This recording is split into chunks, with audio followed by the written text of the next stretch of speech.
BA भाग प्रथम के द्वितीय प्रश्न पत्र संसाधन एवं पर्यावरण भूगोल में अजैविक संसाधनों के अंतर्गत भूमि संसाधन के बिंदु पर चर्चा हम करेंगे। भूमि मनुष्य के लिए एक अत्यंत महत्वपूर्ण अजैविक संसाधन है। जब तक मशीनी और तकनीकी विकास नहीं हुआ था तो मनुष्य पृथ्वी के धरातल की ऊपरी सतह तक ही सीमित रहता था और ऊपरी धरातल या उसके जस्ट आसपास पाए जाने वाली मृदा से या वनस्पति से वो पशुपालन, कृषि कार्य है, कृषि उत्पादन जैसी आर्थिक गतिविधियां संपन्न करता था या धरातल के आसपास थोड़ी सी दूरी तक पाए जाने वाले खनिजों का उपयोग करता था। तो भूमि आधुनिक मशीनी युग से पहले एक द्विविम या दो आयाम रखने वाली एक संसाधन के रूप में थी। दो आयाम मतलब जिसकी लंबाई चौड़ाई हो धरातल के अनुसार, लेकिन ज़्यादा गहराई तक नहीं जाता था मनुष्य। आजकल भूमि के तात्पर्य भूमि संसाधन का स्वरूप 3 आयाम वाला हो गया है। मनुष्य धरातल या भूमि के काफ़ी गहराई में जाकर विभिन्न प्रकार के खनिजों का दोहन शोषण करने लगा है। धरती के अतिरिक्त वो वायुमंडल में जाकर वायु की गैस को नाइट्रोजन के रूप में इकट्ठा करता है। धरती के ऊपर चट्टानों से गिरने वाले या कृत्रिम रूप से जल को गिराकर वो जल विद्युत भी उत्पन्न करता है। इसलिए भूमि का जो स्वरूप है आजकल त्रिविम हो गया कि लंबाई और चौड़ाई के साथ साथ गहराई ऊंचाई में भी मनुष्य काफ़ी संसाधनों का दोहन करने लगा है। भूमि संसाधन का स्वरूप और मात्रा कुछ इस प्रकार की है कि यद्यपि स्थायी क्षेत्रफल की दृष्टि से भू संसाधन सीमित है, धरातल की सतह पर उनकी मात्रा तो सीमित है, परंतु उनके योगदान की दृष्टि से भूमि संसाधन अत्यधिक गत्यात्मक है। गत्यात्मक का मतलब उसका स्वरूप बदलता रहता है। समय के साथ भूमि संसाधन का उपयोग, उसकी गुणवत्ता, उसकी उत्पादकता बदल जाती है मानवीय प्रयासों के कारण। मानव की बदलती अभिवृत्तियों एवं क्रियाओं, उसके तकनीकी विकास के स्तर आदि के कारण ऐसा होता है। भूमि संसाधन के अगर उपयोग देखें तो भूमि मनुष्य के लिए तमाम कार्य करती है, तमाम उसके उपयोग हैं। जैसे मानव अपने बसने के लिए, अपने अधिवास बस्ती घर बनाने के लिए, अपनी सड़कें, रेलवे लाइन,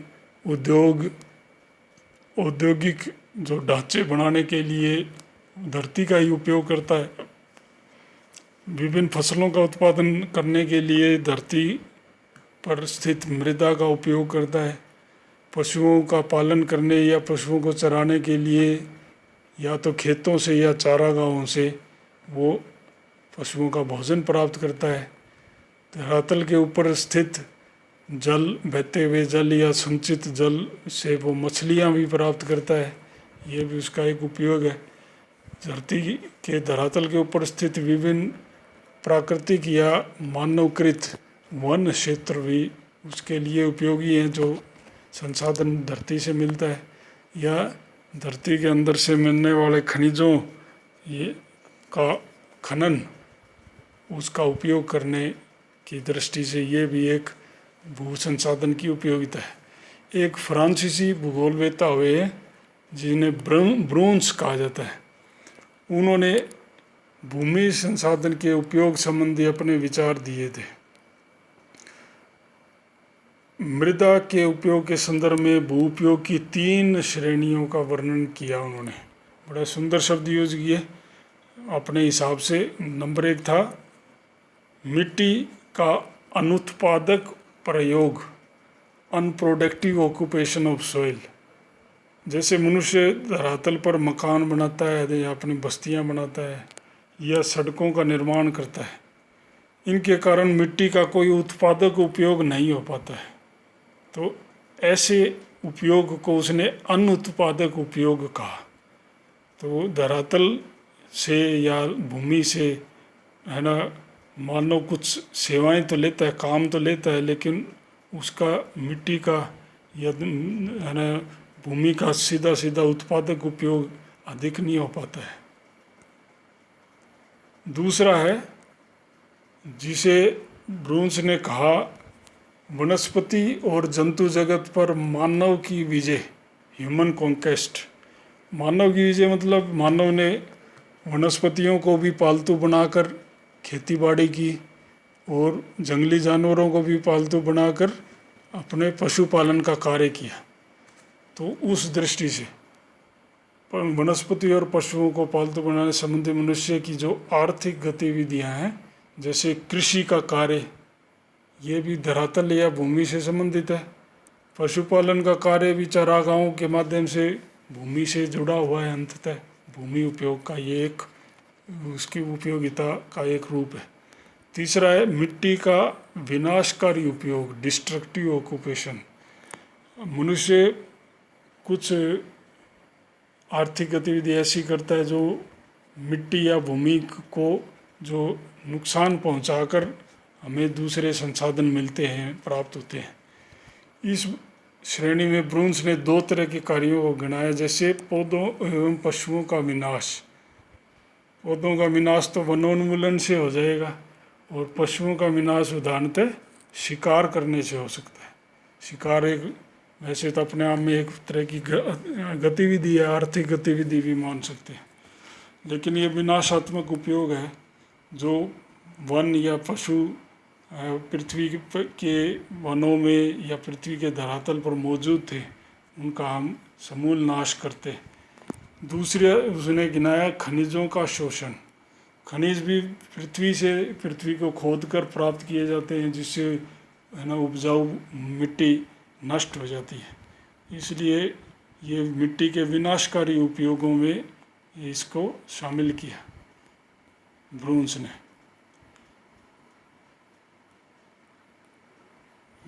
भूमि संसाधन का एक उपयोग मानव अपने आवास के रूप में करता है कि मानव के घर, मानव की संरचनाएं, मानव की बस्तियां, नगर, गांव, सब वो पृथ्वी या भूमि संसाधन से ही संबंधित हैं, उसी पर स्थित है। अगर जन शून्य अंटार्कटिका को छोड़ दिया जाए तो शेष पृथ्वी पर मनुष्य का घनत्व 49 व्यक्ति प्रति वर्ग किलोमीटर है। परंतु जनसंख्या का यह दबाव हर जगह एक जैसा नहीं है। 2/3 पृथ्वी तो प्राय निर्जन है, उस पर जनसंख्या ही नहीं है, जबकि 3/4 पृथ्वी की जनसंख्या केवल 10% भूमि पर बसी हुई है। भूमि संसाधन का पूरा उपयोग, अनुकूलतम उपयोग नहीं हो पाता है इन कारणों से। अधिकांश जनसंख्या कहाँ बसी है? या तो महाद्वीपों के किनारों के भागों पर, या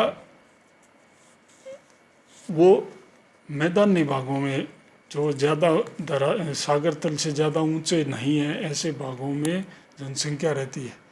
महाद्वीपीय किनारों से अगर हम 480 किलोमीटर के करीब जाएं तो विश्व की 2/3 जनसंख्या इतनी दूर के क्षेत्र में रहती है, और 75% जनसंख्या 960 या 1000 किलोमीटर की दूरी के अंदर ही सागर तट से दूर तक के क्षेत्रों में मिलती है।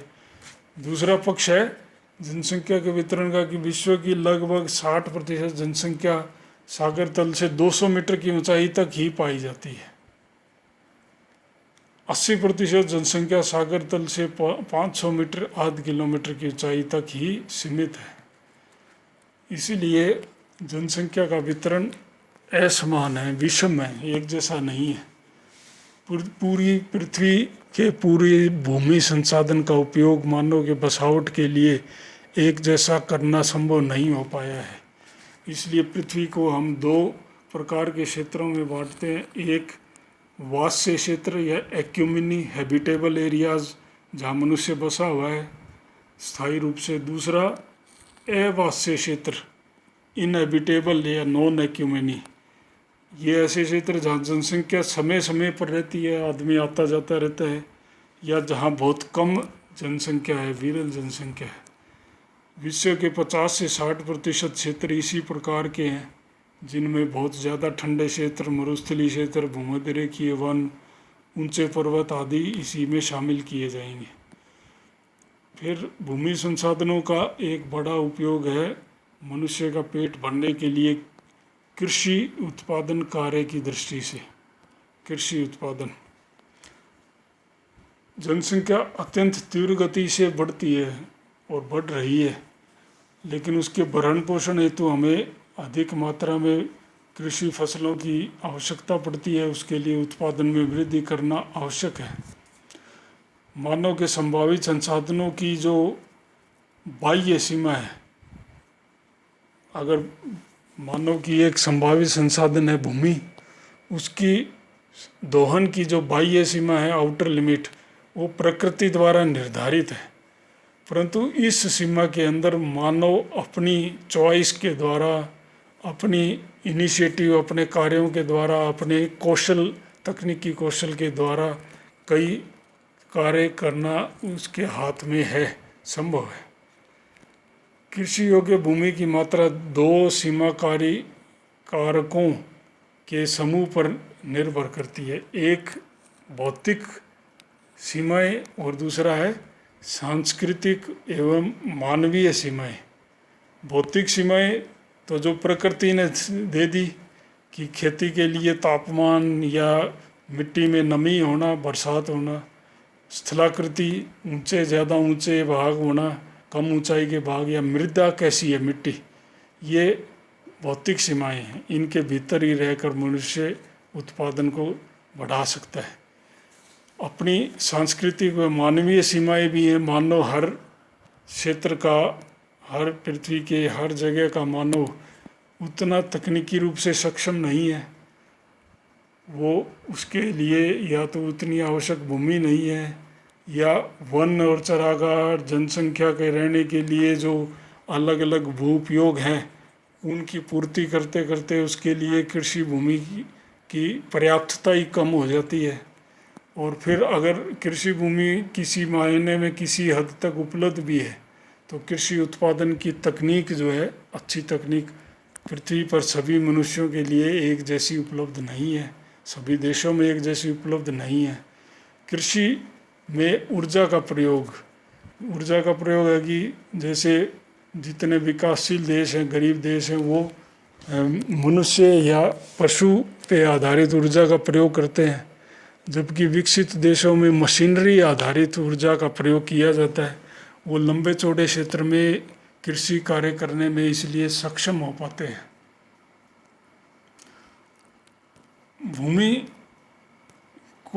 भूमि के अलग अलग उपयोग और भूमि के महत्व को दिखाने के लिए उसके अलग अलग वर्गों में बांटा जाता है, ताकि उस भूमि के अलग अलग प्रकार की भूमियों का अलग अलग ढंग से, अलग अलग श्रेणियों में उसका उपयोग किया जा सके।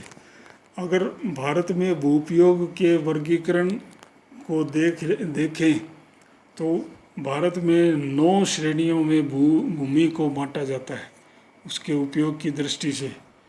कौन कौन से हैं?